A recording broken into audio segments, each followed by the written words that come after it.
আসসালামু আলাইকুম everyone, welcome to my new blog. আর আজকের ব্লগটা হচ্ছে 31st নাইটের ব্লগ। তো ওই দিন আমরা হচ্ছে কি করলাম আর কি আয়োজন করলাম সেগুলো নিয়েই থাকবে।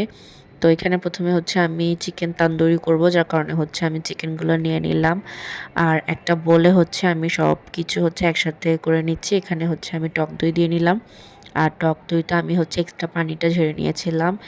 এরপর হচ্ছে এখানে আমি একে হচ্ছে মশলা দিচ্ছিলাম আর কি, সব রকমের সসও দিচ্ছিলাম। যেমন এখানে হচ্ছে আমি আদা রসুন দিয়েছিলাম, আর হচ্ছে পরিমাণ মতো করে সস দিচ্ছি। এখানে ওয়েস্টার সস ইউজ করেছিলাম, টমেটো সস, তারপর হচ্ছে সয়া সস, আর হচ্ছে এখানে বারবিকিউ সস দিচ্ছিলাম।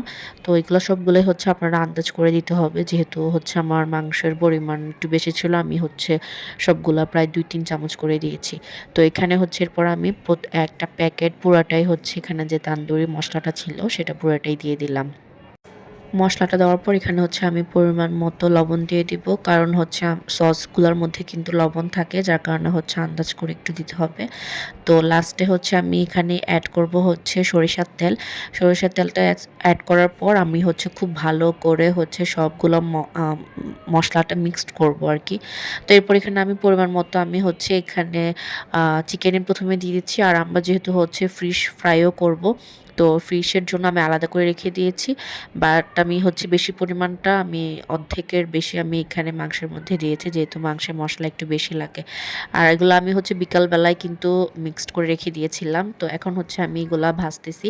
আমি একদমই অল্প তেলের মধ্যে হচ্ছে একদম অনেক টাইম নিয়ে একদম হালকা আছে হচ্ছে সবগুলা ফ্রাই করে নিচ্ছি আর কি। তো এইভাবে আস্তে আস্তে করে তান্দুরিটা হবে। তো শেষের দিকে একটু হচ্ছে লালচে হওয়ার পর আমি নামিয়ে ফেললাম। তো এখন হচ্ছে আমি ফিশটাও ফ্রাই করে ফেলবো। ফিশটাও সেমভাবেই ফ্রাই করছি। আর এগুলো সব কিছুই আমি আগেই মেখে রেখেছিলাম, প্রায় 2-3 ঘন্টা ধরে এগুলো ম্যারিনেট করা হয়েছিল, যার কারণে সব কিছু ভিতরে ভালো করে হচ্ছে মিক্সড হয়েছে। তো এখন এখানে আমরা হচ্ছে বাসায় লুচি বানিয়ে নিলাম। আর উজমার বাবা হচ্ছে সবার জন্য পিৎজা নিয়ে এসেছে, 4টা পিৎজা এনেছিল আর কি। তো এখন হচ্ছে বাচ্চাদেরকে নিয়ে সবাই মিলে হচ্ছে খেতে যাব। আর এখানে হচ্ছে পিৎজা সহ আর সাথেও ছিল কিন্তু একটা কেক, আর এই কেকটা হচ্ছে আমার ভাবি বানিয়ে পাঠিয়েছিল আমাদের জন্য। আর কেকটা মাশাআল্লাহ অনেক মজা হয়েছিল, হোমমেড কেক হিসাবে কিন্তু অনেক পারফেক্ট হয়েছিল। তো এখন হচ্ছে সব কিছু সার্ভ করে দিলাম। তো বাচ্চাদেরকে নিয়ে আসলে ভালো করে হচ্ছে মানে প্রেজেন্ট করা পসিবল হয় না। তো ওরা হচ্ছে অনেক বেশি এক্সাইটেড ছিল, যার কারণে ওদেরকে হচ্ছে র্যান্ডমলি একদমই মানে খাটের উপরে সবাইকে দিয়ে দিয়েছে, একসাথে সবাই বসে খাবে এই জন্য। তো এরপর কেক কাট করে খাওয়া দাওয়া করার পর এখন হচ্ছে আমরা সবাই ছাদে গেলাম। তো বাচ্চাদের জন্য হচ্ছে এই এটাকে হচ্ছে কি ঝাড়বাতি মনে হয় বলে, আমি শিওর জানি না, এগুলো এনে দিয়েছিল আর কি। আর এটা দিয়ে ওরা হচ্ছে একটু মজা করলো। আর আমরা অন্য কোনো মানে ফায়ার ওয়ার্কসের কোনো হচ্ছে এগুলো নিয়ে আসিনি, বা তো বাহিরে হচ্ছিল যেগুলো সবাই করছিল ওগুলো একটু দেখছিলাম সবাই মিলে। তো যেহেতু হচ্ছে অনেক বেশি সাউন্ড হয়, যার কারণে হচ্ছে আমরা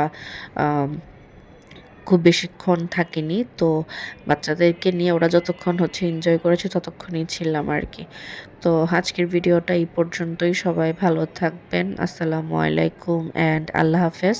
আর সবাইকে নতুন বছরের জন্য অনেক অনেক হচ্ছে শুভেচ্ছা আর কি। আল্লাহ হাফেজ।